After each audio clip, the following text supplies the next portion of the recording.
शरद पवार मुख्यमंत्री फडणवीसांमध्ये फोनवरून 15 मिनिटं चर्चा. परभणी आणि इतर भाग शांत झाला पाहिजे, फडणवीसांसह पवारांची प्रतिक्रिया.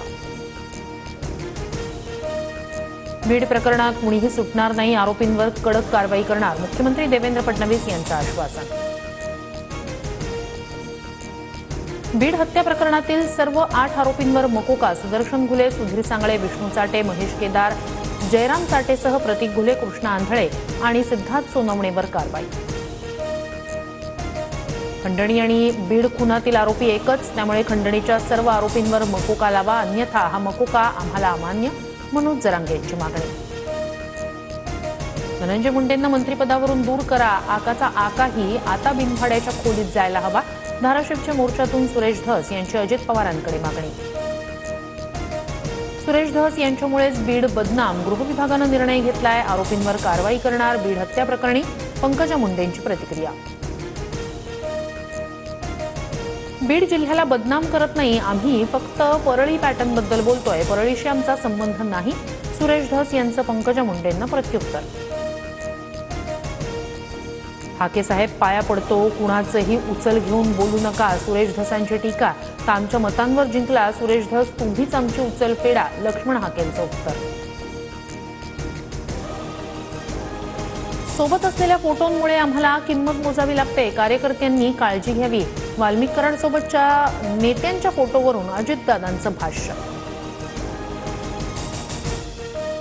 एकनाथ शिंदेंच्या नेतृत्वात झालेल्या विधानसभा निवडणुकीत 225 आमदार निवडून आले, रामदास कदमांचं वक्तव्य. जास्त लक्ष न दिल्यानं वरळीची जागा थोडक्यात गेली, महाराष्ट्रानं महायुतीला बहुमत दिलं, श्रीकांत शिंदेंचं वक्तव्य.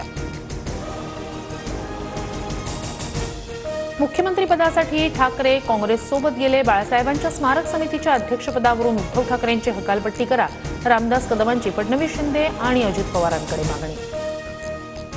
बारामतीत महावितरणच्या कार्यक्रमात उपमुख्यमंत्री अजित पवार आणि सुप्रिया सुळे एकत्र, निमंत्रण उशिरा दिल्यानं सुळेंनी अधिकाऱ्यांना धारेवर धरलं.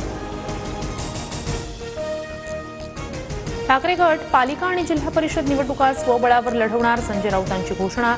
तर एकाकी लढल्याशिवाय ताकद कळणार नाही, राऊतांच्या वक्तव्याला दुसरा देत अरविंद सावंतांचं वक्तव्य. काँग्रेससोबत जाणं ठाकरेंची चूक, आता त्यांना पश्चात्ताप होतोय, चंद्रशेखर बावनकुळेंची टीका. तर विधानसभेला विरोधात लढलेल्यांना तूर्तास महायुतीत प्रवेश नाही, बावनकुळेंकडून स्पष्ट. ठाकरे गटानंतर काँग्रेसकडूनही स्वबळावर लढण्याचे संकेत, संधी हवी असं काँग्रेस कार्यकर्त्यांनीही म्हणावं, मग आम्ही निर्णय घेऊ, वर्षा गायकवाड यांचं सूचक वक्तव्य. राष्ट्रवादीनं महापालिका निवडणुका स्वबळावर लढायला हव्या, भाजपसोबत लढणार असं वाटत असेल, पण राजकारणात कुणी कुणाला विचारत नाही, नवाब मलिकांची प्रतिक्रिया. रवींद्र चव्हाण महाराष्ट्र भाजपचे कार्यकारी अध्यक्ष, भाजपच्या अधिवेशनाच्या पूर्वसंध्येला JP नड्डांकडून नेमणूक.